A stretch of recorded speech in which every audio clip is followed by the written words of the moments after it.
Good morning. मैं पवन Rao, maths with पवन राव में आज आप लोगों को पढ़ाने वाला हूँ टेट्राहेड्रॉन में। इस YouTube चैनल पर आप लोगों ने देखा होगा, जिस भी स्टूडेंट को ऐसा लगता है कि मुझे मेरे बेसिक स्ट्रॉन्ग करने हैं, मैंने बेसिक स्ट्रॉन्ग करने के लिए ही ये YouTube चैनल शुरुआत की है। तो पूरा मैं आप लोगों को बेसिक तरीके से पढ़ाता हूँ, सारे कॉन्सेप्ट आपके क्लियर करता हूँ, किधर से कैसे, कौन सी साइड हाइट कैसे आई, स्लांट हाइट कैसे आई, स्लांट एज कैसे आई, दोनों लैंग्वेज में हम लोग लेकर चलते हैं। मैं हिंदी में भी आप लोगों को वो नाम बताता हूँ, मैं इंग्लिश में भी वो नाम आप लोगों को बताता हूँ। मैं ऐसा मानकर चल रहा हूँ कि अगर आप लोग टेट्राहेड्रॉन देख रहे हो, समचतुष्फलक अगर देख रहे हो, इसका मतलब आपने जस्ट इससे पहले मेरे पिरामिड के वीडियोस देख लिए होंगे। मैं ऐसा मानकर चल रहा हूँ और उस स्टूडेंट को ज़्यादा समझ में आएगा जिसने पिरामिड के वीडियो देख लिए हैं। तो आज हम लोग, क्योंकि एक तरीके का पिरामिड ही है, नाम अलग है, एसएससी के सिलेबस में नहीं है, क्योंकि एक तरीके का पिरामिड ही है, इसलिए अपने पास आ सकता है। अपने सिलेबस में तो नहीं है, लेकिन क्वेश्चन आ सकता है। ये चीज़ आप लोग ध्यान रखना। क्वेश्चन एसएससी कैसे देगा वो चीज़ मैं बताऊंगा। तो आज की क्लास में हम लोग पढ़ रहे हैं टेट्राहेड्रॉन या समचतुष्फलक।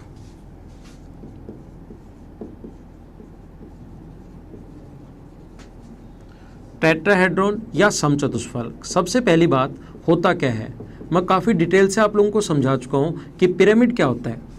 जस्ट पहले वाले 5 वीडियोज़ मैं आप लोगों के लिए डाल चुका हूँ पिरामिड के, और उस पर आप लोगों को पता भी लगेगा, आप लोगों को सीखने को भी मिलेंगे। उसमें बहुत सारी चीज़ें, नई क्वेश्चंस भी हैं उसमें, जिनको आप लोग देखना। पिरामिड मैं आपको पढ़ा चुका हूँ। एक ऐसा पिरामिड, ऐसा कोई भी पिरामिड जिसका बेस अगर इक्विलेटरल ट्रायंगल है, कोशिश करना क्या होता है समचतुष्फलक मैं बताता हूँ। जैसे आपको नाम का ही पता है कि इसके जो फलक होंगे 4, वो सभी के वो सभी बराबर होंगे। टेट्राहेड्रॉन, टेट्रा का मतलब 4, और अपने पास जो सारे उसके फेस होंगे इस प्रकार से। इसकी साइड अगर ए है, और ध्यान रखना अपने पास स्लांट एज जो ऊपर वाली, जस्ट सबसे पहले जो मेरा पिरामिड का वीडियो उसको आप लोग देखिए। अगर इसको अच्छे से आप लोगों को देखना है तो यहाँ पर अपने पास ये पॉइंट है ई, मान लीजिए ये ए है, ए है, ए है, ये ए बी सी डी। आधार की भुजा अगर तीनों इक्विलेटरल ट्रायंगल है और ऊपर वाली स्लांट एज भी अगर इसके बराबर है, तो ये अपने पास होता है टेट्राहेड्रॉन या समचतुष्फलक। सबसे पहले टेट्राहेड्रॉन या समचतुष्फलक होता क्या है, अगर ऊपर वाली स्लांट एज और बेस की साइड, ऐसा कोई भी पिरामिड जिसकी बेस एक इक्विलेटरल ट्रायंगल हो और बेस की साइड और अगर स्लांट एज दोनों बराबर हैं, तो इस आकृति को बोलते हैं टेट्राहेड्रॉन। तो अगर आपको पिरामिड समझ में आया था अच्छे से, जिसका बेस इक्विलेटरल ट्रायंगल है, तो ये भी आपको अच्छे से समझ में आ जाएगा। इसमें आपको कोई भी प्रॉब्लम नहीं आएगी। तो कोशिश करता हूँ समझाने की, ध्यान देना बोर्ड पर। तो सबसे पहले हम लोगों ने सीखा कि ये होता क्या है। अब मैं आप लोगों को समझाता हूँ, ध्यान देना। अगर कोई भी, एक बार मैं वापस से बना रहा हूँ, अगर डायग्राम हम लोग इस प्रकार से बनाएं, वापस से बना रहा हूँ आपके लिए, कोई भी ट्रायंगल है इस प्रकार से ए बी और सी, ये ऊपर वाले अगर फेस बनाए इसके इस प्रकार से, अगर आधार की भुजा ए है, आधार की भुजा अगर ए है, तो ध्यान रखना अपने पास ये ए होगा, और स्लांट एज भी ये जो है ये भी अपने पास ए होंगी। इसकी जो हाइट यहाँ पर आकर मिलती है, पहले सबसे पहले बात करें इसकी स्लांट हाइट की। इसकी स्लांट हाइट जो यहाँ पर आकर मिलती है इस प्रकार से, ये कोई भी पॉइंट डी मान लो, और ये आप लोगों को पता होगा इसकी जो हाइट यहाँ पर आकर मिलती है एच, जो जी पर आकर मिलती है अंदर, इसकी यहाँ से यहाँ तक जो हाइट आकर मिलती है वो ग्रेविटी सेंटर जी पर आकर मिलती है। इसकी जो हाइट होगी वो ग्रेविटी सेंटर जी पर आकर मिलेगी। तो एक चीज़ ध्यान रखना, अपने पास मैं फिर से समझा रहा हूँ, ये वाला पॉइंट अगर ई मानकर चले हम लोग, और इस डायग्राम को ऐसे कंप्लीट खोल दिया जाए, तीनों ऊपर 3 फेस होंगे, एक नीचे फेस होगा, ऊपर वाले को अगर कंप्लीट खोल दिया जाए तो ऐसी एक आकृति बन जाएगी। देखिए ये बेस ए बी सी, छोटा सा मैं बना देता हूँ फटाफट ताकि थोड़ा सही समझ में आए।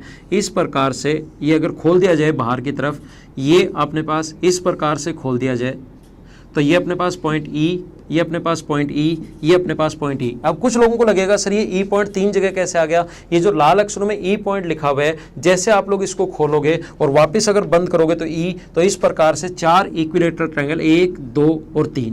तो इसके ऊपर ऊपर तो 3 इक्विलेटरल ट्रायंगल है और एक नीचे की तरफ इक्विलेटरल ट्रायंगल है। तो ध्यान रखना, आप लोग याद रखना, इसके जो लेटरल सरफेस एरिया का फॉर्मूला होता है किसी भी टेट्राहेड्रॉन के लेटरल सरफेस एरिया का फॉर्मूला पार्श्व पृष्ठ क्षेत्रफल जिसको बोलते हैं, इसके पार्श्व पृष्ठ क्षेत्रफल का फॉर्मूला मुझे बताइए, ऊपर की तरफ कितने इक्विलेटरल ट्रायंगल हैं? 3। ऊपर की तरफ 3 है, नीचे 1 है, तो लेटरल सरफेस एरिया ऊपर वाले का एरिया चाहिए, तो इक्विलेटरल ट्रायंगल का एरिया लिखिए √3/4 इंटू साइड स्क्वायर, और अपने पास 3 है तो इसको गुना कर दीजिए 3 से। ये इसके अपने पास लेटरल सरफेस एरिया का फॉर्मूला बन गया, पार्श्व पृष्ठ क्षेत्रफल का फॉर्मूला बन गया। अगर आप लोगों को इसमें टोटल सरफेस एरिया का फॉर्मूला अगर चाहिए, इसके टोटल सरफेस एरिया में अपने पास 4 इक्विलेटरल ट्रायंगल होंगे, और 4 जो इक्विलेटरल ट्रायंगल होंगे, ध्यान दो, इसके अपने पास 4 इक्विलेटरल ट्रायंगल होंगे, तो एक का जो फॉर्मूला होगा √3/4 इंटू साइड स्क्वायर, और 4 इक्विलेटरल ट्रायंगल अगर बनेंगे तो इंटू कर देना 4 से। इसके 4 इक्विलेटरल ट्रायंगल होंगे, और 4 इक्विलेटरल ट्रायंगल होंगे क्योंकि एक बेस में 3 ऊपर, तो एक जो संभव त्रिभुज है उसके क्षेत्रफल का formula √3/4 into side square, equilateral triangle से आप लोगों को याद होगा, इंटू कर देंगे हम लोग किससे? 4 से।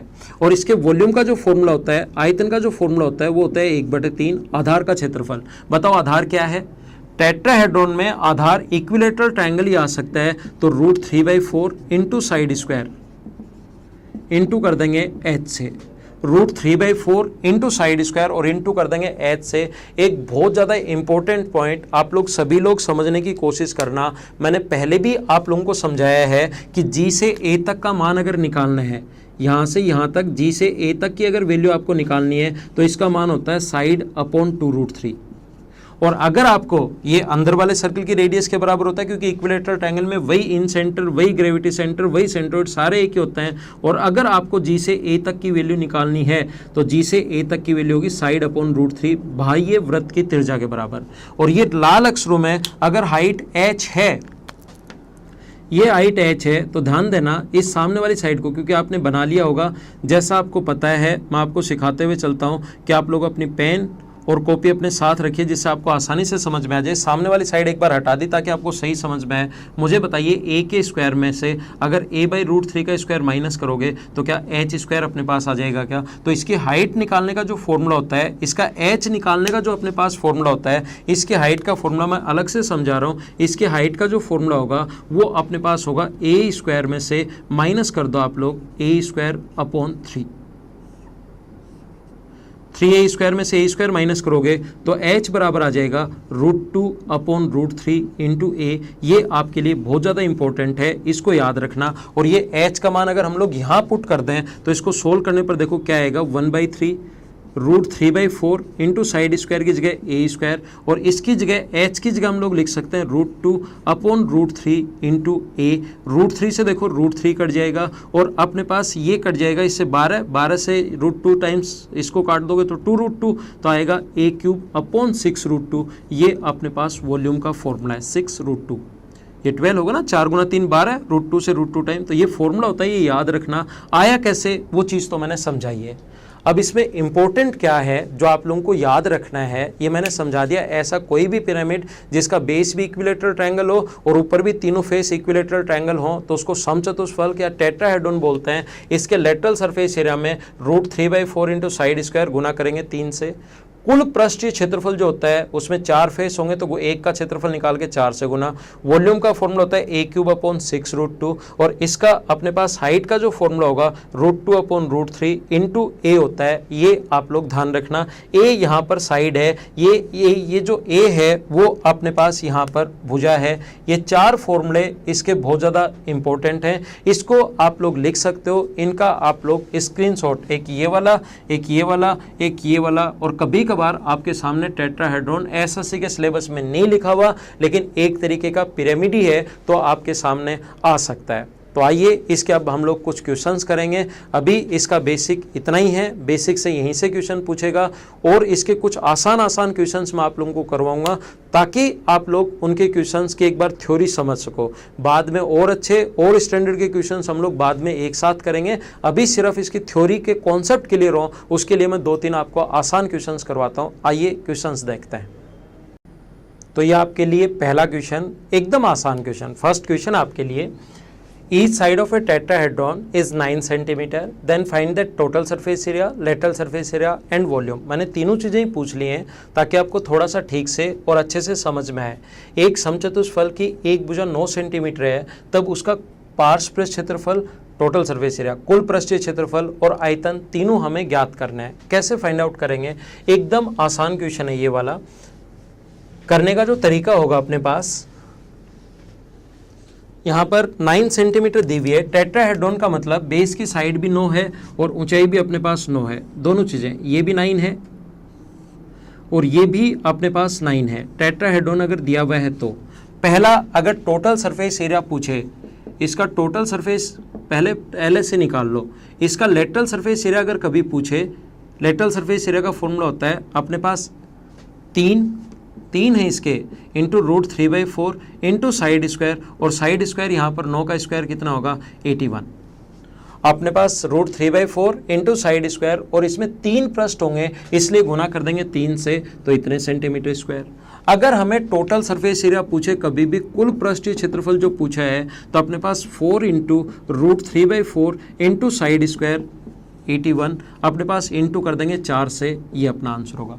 लेटरल सरफेस एरिया पूछे तो 3 से गुना, टोटल सरफेस एरिया पूछे तो इक्विलेटरल ट्रायंगल को 4 से गुना, 4 से 4 कट जाएगा। और ये क्वेश्चन जहाँ पर पूछा गया था उसमें सिर्फ इतना ही दिया हुआ था कि टोटल सरफेस एरिया निकालो, तो 140 पॉइंट समथिंग अपने पास आंसर आ जाएगा। आप लोग भी इसको कंप्लीट यहाँ से सोल्व करना, जरूरी नहीं कि √3 की फॉर्म में आंसर दे, 4 से 4 कट जाए तो आंसर 81 √3 भी हो सकता है, या कभी कभार आपको √3 को सोल्व भी करवा सकता है। तो आपको याद होना चाहिए √3 की वैल्यू 1.732, ये आप लोगों को याद होना चाहिए।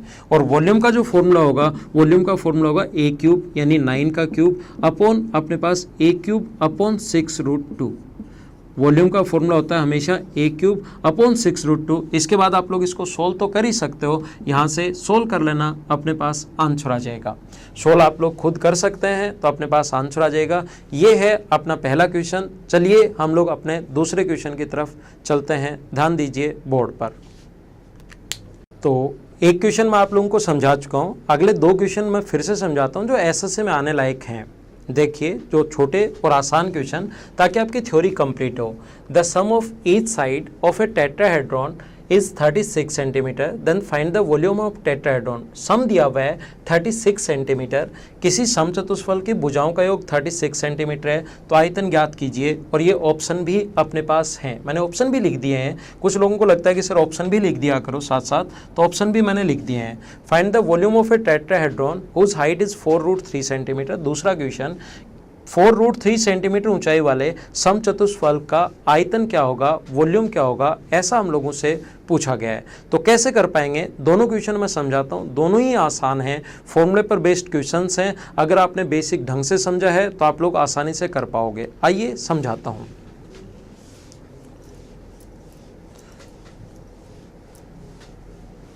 दोनों क्वेश्चन करने की कोशिश करते हैं, समझने की कोशिश करते हैं, और ये आप लोग बेसिक के लिए सीख लेना। बेसिक के लिए चीज़ें आप लोगों को पता होनी चाहिए कि टेट्राहेड्रॉन बनता कैसे है। सीधा ही फॉर्मूला ही रट लोगे फिर थोड़ी प्रॉब्लम आएगी। 300 साइड बेस में होंगी और 3 ही अपने पास इसकी स्लांट एज होंगी, इस प्रकार से। और सभी अगर बराबर बराबर हैं, 6 की 6 साइड इसकी बराबर हैं, तो इसको हम लोग बोलते हैं टेट्राहेड्रॉन। इन सभी का परिमाप यानी सभी भुजाओं का योग दिया हुआ है, तो 6 साइड्स अगर हैं, ए 3 तो बेस में और 3 ऊपर है, इनका सम हम लोगों को दिया हुआ है 6 इंटू अपने पास ए। 6 साइड्स हैं तो 6 बार, वो दिया हुआ है 36, तो ए का मान जो होगा वो आ जाएगा 6। और ए का मान 6 आने के बाद आपसे वॉल्यूम अगर पूछे, आपसे आयतन अगर पूछे, तो आयतन का फॉर्मूला आप लोगों को याद होगा a³ अपॉन 6√2, ऐसा मैंने आप लोगों को बताया है। a³ अपॉन 6√2, तो यहाँ से अपने पास वॉल्यूम का फॉर्मूला आपको याद होगा, a³ का मतलब 6 इंटू 6 और यहाँ पर 6√2, ये इससे कट जाएगा तो अपने पास आंसर आ जाएगा 36/2 का मतलब 18√2। ये इससे अपने पास 18 अपने 6 गुना 6 36 अपॉन √2 है तो 18 गुना 2 लिख सकते हैं और √2 से √2 कट जाएगा। यही अपना आंसर हो सकता है इस फॉर्म में आ जाए, या ध्यान रखना ऑप्शन इस फॉर्म में नहीं है, आगे आपको सोल्व करना पड़ेगा। √2 की वैल्यू होगी 1.414, ये आप लोगों को वैल्यू पुट करनी पड़ेगी। √3 की वैल्यू 1.732, √2 की वैल्यू पहले एग्जाम्स में लिखता था, आजकल ऐसा सीन की वैल्यूज आगे, पहले तो जहां भी क्वेश्चन था उसके ब्रैकेट लगाकर लिखता था कि √2 की वैल्यू ये पुट करें, आजकल ऐसा नहीं दे रहा है। आजकल आप लोगों को याद रखना पड़ेगा √2 की वैल्यू, √3 की वैल्यू, ये आपके माइंड में होनी चाहिए। पहला क्वेश्चन जो मैंने अभी भी लिखा था उसको मैंने समझाया। दूसरा क्वेश्चन, जब भी मैं क्वेश्चन दूं मैंने कहा है वीडियो थोड़ा सा पॉज किया करो और क्वेश्चंस करने की कोशिश किया करो। अगर आपको क्वेश्चन हुआ आपसे तो आपका कॉन्फिडेंस बढ़ेगा। अगर आप लोग क्वेश्चन नहीं कर पाए तो फिर आप लोग ज़्यादा जब यहाँ सीखोगे, मैं समझाऊंगा तो आप लोग ज़्यादा समझ पाओगे। आइए सीखते हैं दूसरा क्वेश्चन।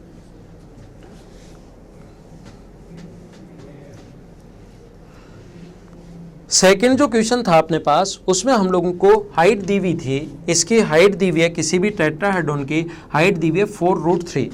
हाइट जो दी हुई है मैं देख लेता हूँ क्या है, क्योंकि दूसरा क्वेश्चन जो था आपको ये नोट्स मिल जाएंगे सभी स्टूडेंट को। हाइट दी हुई है 4√3, नीचे लिंक में आप लोगों को ये नोट्स मिल जाएंगे, कोई टेंशन नहीं है नोट्स मिलने की। आप लोग ध्यान दीजिए, इसकी हाइट दी हुई है 4√3। तो आप लोगों को मैंने कहा था 3 फॉर्मूला इंपॉर्टेंट है अपने लिए, हाइट का फॉर्मूला भी उतना ही इंपॉर्टेंट है जितना लेटरल सरफेस एरिया का और ये फॉर्मूला है। तो ध्यान रखना, हाइट का जो फॉर्मूला होता है मैंने सिखाया √2 अपॉन √3 इंटू साइड। हाइट दी हुई है 4√3 बराबर √2 अपॉन √3 इंटू ए, ये 12, 2 का भाग दोगे तो ए बराबर आ जाएगा 6√2। और वॉल्यूम पूछा है, इसको जब सोल्व करोगे तो 12 में √2 से डिवाइड करोगे तो 6√2। और वॉल्यूम पूछा है, ये आप लोगों को सभी को पता होगा, वॉल्यूम का फॉर्मूला होता है a³ अपॉन 6√2। तो a की जगह 6√2 रखोगे तो ऊपर 6√2 जो है वो अपने पास 3 बार आ जाएगा जब क्यूब करोगे, अपॉन नीचे भी 6√2 है, 6√2 से 6√2 कट जाएगा और आंसर आ गया 72। ये अपना आंसर है 72 सेंटीमीटर क्यूब। आइए अब मैंने 2 या 3 क्वेश्चन तो आप लोगों को समझाए, आइए मैं छोटा सा एक पॉइंट इसमें और आप लोगों को समझाता हूं, कोशिश करना सीखने की। पहले मैंने इसमें आप लोगों को बेसिक समझाया है ताकि आपको अच्छे से क्वेश्चन समझ में आए, उस पर बेस्ड फॉर्मूले कैसे बने वो मैंने आप लोगों को बताया। अगर ये क्वेश्चन आप लोग नहीं करना चाहते, इसके फॉर्मूले आप लोगों को याद ही नहीं है, मान लो किसी को पिरामिड ही पढ़ा हुआ है, आपका टेट्राहेड्रॉन पढ़ा हुआ ही नहीं है, तो देखो कैसे कर पाओगे। इससे आपके बहुत सारे पॉइंट्स क्लियर होंगे। पहले भी मैं आप लोगों को सिखा चुका हूं, वापस मैं आप लोगों को एक बार बता देता हूं, लेकिन इस पॉइंट से आपके बहुत छोटे छोटे पॉइंट्स क्लियर होंगे। कोशिश करना समझने की। वो एसएससी में कैसे देगा ये वाला क्वेश्चन, क्योंकि एसएससी में टेट्राहेड्रॉन तो लिखा हुआ नहीं है, एसएससी में टेट्राहेड्रॉन या समचतुष्फलक एसएससी के सिलेबस में नहीं है, लेकिन किसी दूसरे एग्जाम में हो सकता है, आपके सीडीएस में कई बार क्वेश्चन आ जाता है, तो उनके लिए तो मैं पढ़ा ही रहा हूँ। ये समचतुष्फलक का क्वेश्चन अगर एसएससी में आपके सामने आया तो कैसे आएगा, वो कहेगा एक पिरामिड जिसका बेस एक इक्विलेटरल ट्रायंगल है, जो मैंने पहले वाले वीडियो में आपके लिए डाला है, उसकी प्रत्येक कोर 10 सेंटीमीटर है। ये प्रत्येक कोर अपने पास 10 सेंटीमीटर है, तो प्रत्येक कोर अगर 10 सेंटीमीटर है तो ये भी 10 होगा और ये भी 10 होगा। इसकी प्रत्येक कोर अपने पास 10 सेंटीमीटर है। अब आप लोग इसका टोटल सरफेस एरिया भी पूछ सकता है, क्योंकि प्रत्येक कोर तो ऊपर भी 3 इक्विलेटरल ट्रायंगल बन गए, नीचे एक इक्विलेटरल ट्रायंगल बन गया। तो ऐसे पिरामिड को वैसे नया नाम, इसका सही नाम जो होता है उसको समचतुष्फलक बोल देते हैं, लेकिन एसएससी में ऐसे देगा कि प्रत्येक कोर अगर 10 सेंटीमीटर है तो इसका वॉल्यूम अगर निकालना पड़े, मान लो वॉल्यूम निकालना पड़े, तो एक तो फॉर्मूला ये है a³ अपॉन 6√2। ये तो आपके पास फॉर्मूला है ही है, कभी भी अगर वॉल्यूम निकालना पड़े आप लोगों को। दूसरे तरीके से आप लोग वॉल्यूम कैसे निकाल सकते हो, ध्यान रखना, इसकी यहाँ से यहाँ तक वॉल्यूम कभी भी चाहिए, इसका मतलब हाइट चाहिएगी। वॉल्यूम अगर कभी भी चाहिए तो आपको हाइट चाहिएगी, और हाइट यहाँ पर अपने पास ये पॉइंट डी मान लो, और हाइट इसकी यहाँ पर आकर मिलती है ग्रेविटी सेंटर जी पर। हाइट जो है वो ग्रेविटी सेंटर जी पर आकर मिलती है। यह आप लोगों को थोड़ा सा ज़्यादा या सही समझ में आएगा जब आप लोग पढ़ लोगे मेरा पहले जो मैंने वीडियो डाला है, कौन सा, जब बेस एक ऐसा पिरामिड जिसका बेस इक्विलेटरल ट्रायंगल हो। तो ध्यान रखना, उसमें मैंने सिखाया था, तो यहाँ से यहाँ तक, जी से ए तक, देखो प्रत्येक साइड 10 है, तो ये पॉइंट मान लो आप लोग ई मानते हो, तो ये तो 10 है प्रत्येक साइड। ई से ए तक भी 10 है, ई से बी तक भी 10 है, ई से सी तक भी 10 है, बेस की साइड भी 10 है। लेकिन जी से ए तक का अगर मान आप लोगों को निकालना है, जी से ए तक की वैल्यू फाइंड आउट अगर करनी है तो उसका तरीका होता है side upon √3। Side upon √3, 10 upon √3, तो 10 के स्क्वायर में से ब्लू में जो 10 का स्क्वायर लिखा है 1 कोण 90 डिग्री है, जीए का स्क्वायर माइनस करोगे तो हाइट का स्क्वायर आ जाएगा, 10 का स्क्वायर होगा अपने पास 100 में से माइनस करोगे इसका स्क्वायर 100 अपॉन 3, 300 में से 100 माइनस करोगे तो 200/3, और ये अपने पास 10 अगर बाहर आ जाएगा तो अंदर बचेगा √2 अपॉन 3। √2 अपॉन √3 ये अपने पास बचेगा अंदर इसके हाइट, और इसके वॉल्यूम का जो फॉर्मूला होगा, आयतन का जो फॉर्मूला होता है, बताओ मुझे पिरामिड के आयतन का फॉर्मूला क्या होता है। मैं आपको पहले पढ़ा चुका हूँ, टेट्राहेड्रॉन से पहले यही पढ़ाया था। पिरामिड के आयतन का जो फॉर्मूला होता है वो होता है 1/3 आधार का क्षेत्रफल area of base into height. Area of base होता है √3/4 इंटू साइड स्क्वायर। कैसे, देखिए 1/3 आधार का क्षेत्रफल √3/4 into side square, side square 10 का स्क्वायर अपने पास होगा 100 इंटू एच। एच जो अपने पास है, एच का मान यहाँ पर एच होता है, और ये एच का मान यहाँ पर हम लोग फाइंड आउट कर चुके हैं। एच की वैल्यू, ये एच का मान ही निकाला था हम लोगों ने, ये देखो एरो का साइन। तो यहाँ पर हम लोग 4 से ये कट रहा है कितनी बार, 25 बार, 4 से 25 बार कट रहे हैं, तो 1/3 इंटू √3 इंटू 25, और h की जगह जो आप लोग लिखोगे, h की जगह आप लोग लिखने वाले हो 10 इंटू √2, 10 इंटू √2 अपॉन √3। तो √3 से √3 ये कट जाएगा, और ये 25 का 10 से गुना करोगे तो 250 अपॉन 3 इंटू √2। बेसिक तरीके से करोगे तो देखो अपने पास आंसर यह है। यहाँ पर भी अगर आप लोग करना चाहते हो तो ये 2 से कट जाएगा 3 बार, और 2 से कट जाएगा 500 बार। 500 जो है वो √2 से कट जाएगा 250 √2 अपॉन 3। इसको सोल्व करने पर भी ये आया है। बेसिक तरीके से जो मैंने आप लोगों को समझाया था कि इसके फॉर्मूला होता है a³ अपॉन 6 √2। इसका वॉल्यूम का जो फॉर्मूला होता है ना वो होता है a³ अपॉन 6 √2। तो a³ का मान आपने रखा 10 का क्यूब 1000 अपॉन 6 √2। इसको सोल्व करने पर भी अगर याद डायरेक्ट फॉर्मूला है तो ऐसे याद कर लो, ऐसे फाइंड आउट कर लो, सोल्व हो जाएगा। अगर डायरेक्ट फॉर्मूला याद नहीं है तो फिर इस टाइप से मैंने बेसिक बताया, 1/3 आधार का क्षेत्रफल इंटू ऊंचाई, कैसे भी सोल्व कर लो। तरीके बदलने से कभी भी आंसर्स नहीं बदलते हैं, ये बात ध्यान रखना। तो ये एसएससी के सिलेबस में तो नहीं है, लेकिन बाकी कुछ एग्जाम्स में जैसे सीडीएस वगैरह में इसके क्वेश्चंस देखे गए हैं, तो इसलिए मैंने ये पॉइंट आप लोगों को पहले बेसिक पढ़ाया, उस पर बेस 3-4 क्वेश्चंस करवा दिए। उसको और ज़्यादा बेसिक करवाने के लिए मैंने ये आप लोगों को समझा दिया ताकि आपके माइंड में पिक्चर अच्छे से क्लियर हो। तो बाकी अगर इसके बहुत अच्छे जो क्वेश्चन मैंने बताया, हमेशा मैं हर वीडियो में आप लोगों को बताता हूँ, आप लोगों को जहाँ भी आप लोग बैठे हो, कुछ भी आप लोगों को अगर पढ़ना है तो आप लोग साथ साथ नोट पैड और पेन साथ रखा करो, नोटबुक और पेन साथ रखा करो, जिसमें साथ ही चीज़ें लिखते चला करो। नहीं तो वीडियो देख लोगे, कुछ भी समझ में नहीं आने वाला। साथ पेन और नोटबुक साथ रखा करो। ये समझ में आया नहीं आया बीच बीच में मैं कभी कभार पूछता हूँ, तो आप लोग हाँ ना का जवाब दिया करो। क्लास में जो जो क्वेश्चंस मुझसे बच्चे करते हैं वो मैं पहले ही, क्योंकि मुझे लगता है कि आपकी भी वो डाउट होंगी, उस चीज़ को मैं आप लोगों को पहले ही बता देता हूँ। एक्स्ट्रा कोई बातें मैं क्लास में मैथ्स के अलावा करता नहीं, सिर्फ और सिर्फ कभी कभार अगर मुझे लगा कि आप लोगों को कुछ चीज़ें बतानी चाहिए, वो मैं वीडियो के अलावा भी आप लोगों को बता सकता हूँ। तो आज की क्लास में टेट्राहेड्रॉन हम लोगों ने समझा है, इसको प्लीज़ 2 या 3 बार रिवाइज करो, एक आधा क्वेश्चन देखने को मिल सकता है आप लोगों को एग्जाम में। आज की क्लास में सिर्फ इतना ही, बाकी चीज़ें नेक्स्ट लेसन में पढ़ेंगे। तब तक के लिए bye bye, take care, see you in the next lesson.